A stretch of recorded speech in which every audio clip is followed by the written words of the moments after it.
presque chaque semaine dans la nuit, ils sont venus, ils ont sonné sur la maison, les personnes devaient ouvrir la maison et les Allemands sont entrés et ont cherché toute la maison. Les personnes de la résistance ont construit un cachet dans la maison et quand ils sont venus dans la nuit, on est très vite, on est allé se cacher là. Mais c'était pas 100% safe, so on ne sait pas qu'ils nous pouvaient trouver. Et on a entendu une histoire, ils sont toujours venus la nuit, ils sont venus dans une maison et il y avait des personnes qui sont cachées et l'ont allé cacher le livre qu'il était encore chaud. Alors ils savaient qu'il y avait quelqu'un là et ils ont abîmé tout l'appartement jusqu'à ils trouvaient les personnes et toutes les personnes sont emmenées, aussi les personnes qui ont caché les Juifs. Et quand on entend cette histoire, les personnes où on était cachés, ils ont eu peur et ils disent je ne peux plus te cacher ici, vous devez trouver des autres cachets.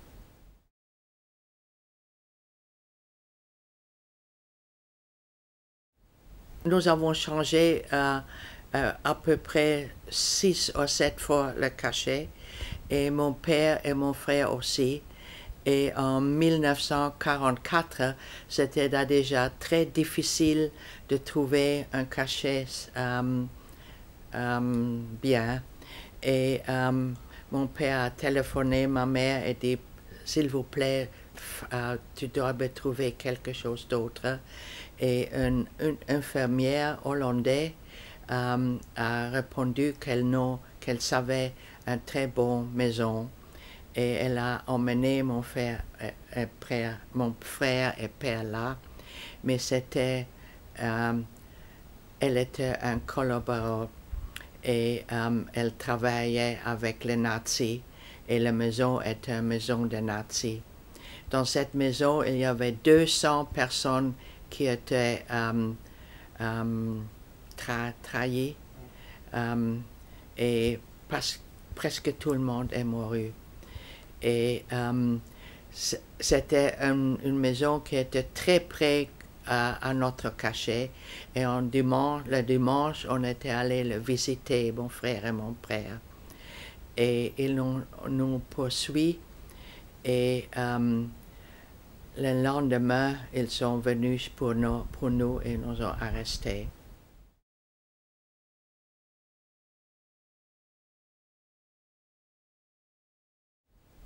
Ils m'ont battu parce qu'ils voulaient savoir qui nous a aidés pour les 2 ans qu'on était cachés. Mais je connais les personnes, mais je ne savais pas le nom ou l'adresse. So, j'ai rien dit. Mais c'était très affreux parce qu'ils m'ont dit ils vont tuer mon frère si je ne parle pas. Et alors, après 3 jours, on était déjà sur le train pour Auschwitz.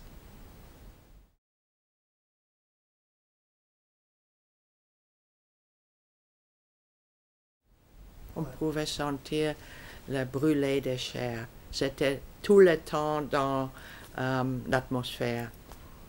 Et d'abord, on était séparés. Les hommes sont allés autre part et les hommes sont allés à Auschwitz, les femmes sont allées à Birkenau. C'était un très très grand camp, 10 kilomètres square carré, très très grand. Et c'était la dernière fois que j'ai vu mon père et mon frère.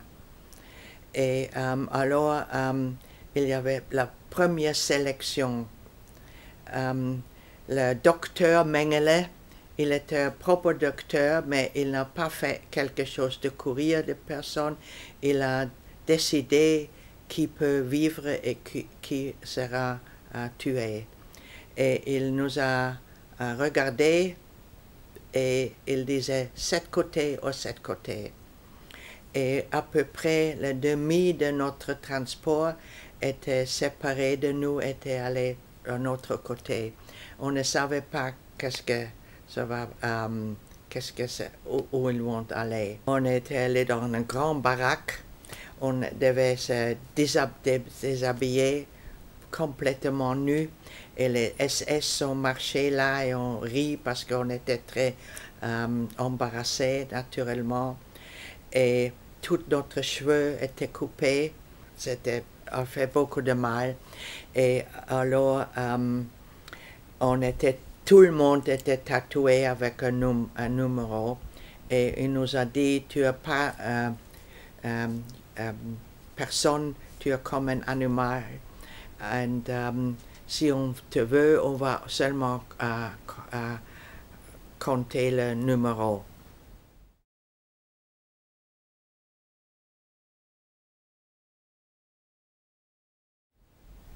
Et c'était beaucoup d'heures parce qu'il y avait beaucoup de monde.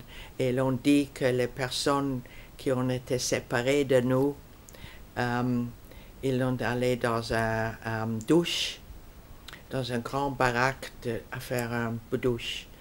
Et les personnes sont entrées là et elles croyaient qu'elles peuvent se laver. Après 3 journées dans un wagon, elle était très heureuse qu'elle puisse se laver, mais il n'y avait pas de l'eau. Et enfin, elle ne pouvait pas respirer propre. Les personnes étaient prises de détourissement et ils sont tombés. Et après à peu près 10 minutes, tous étaient morts. Et ils nous ont raconté ça. Vous pouvez imaginer comme une mère a perdu son enfant, ou un enfant, une jeune personne, sa mère, ou une sœur, la sœur, c'était affreux. Et alors on nous a dit, maintenant c'est ton tour d'aller sur la douche. Alors on ne voulait pas aller, mais on nous a poussé dedans. Et j'ai pris ma mère et on a pleuré et on regardait en haut et de l'eau est venue. Alors c'était un moment pas pour oublier.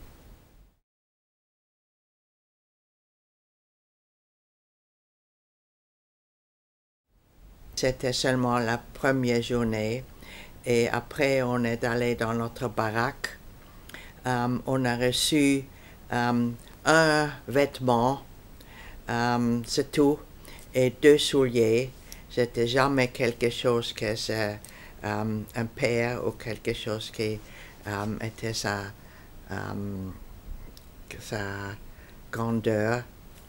Et on a eu très peu à manger, un morceau de pain le soir et un peu de liquide le demain, c'est tout. Et on avait travaillé de 5 heures le matin jusqu'à 9-10 heures le soir.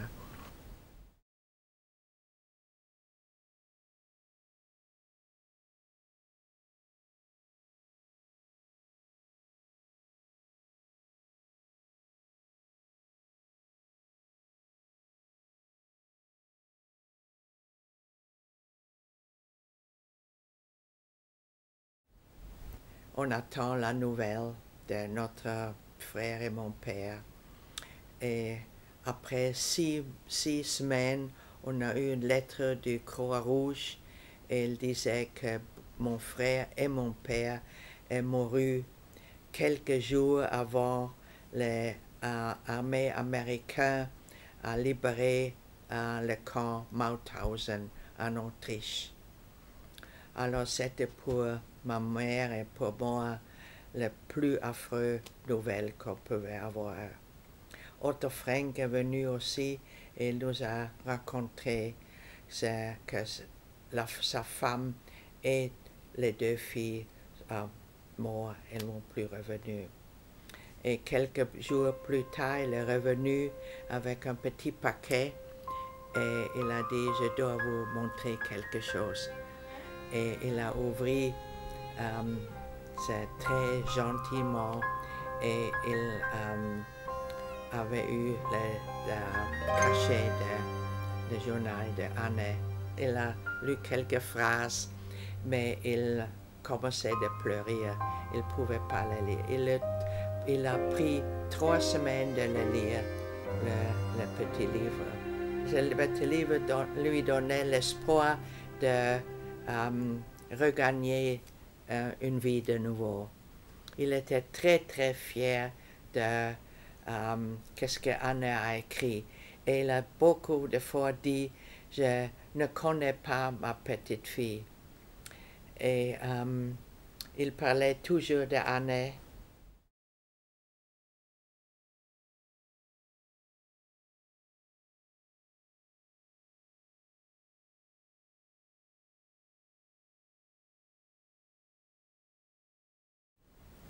Otto venait beaucoup dans notre maison de parler avec nous qu'est-ce qu'il fait avec le journal, mais aussi il m'a aidé beaucoup parce que moi j'étais plein de haine, pas seulement les Allemands, mais tout le monde. Et il m'a dit, si tu vas passer ta vie avec cette haine, tu seras une personne très malheureuse. Il y avait beaucoup de personnes qui ont aidé les Juifs, beaucoup de bonnes personnes, quand même en Allemagne aussi.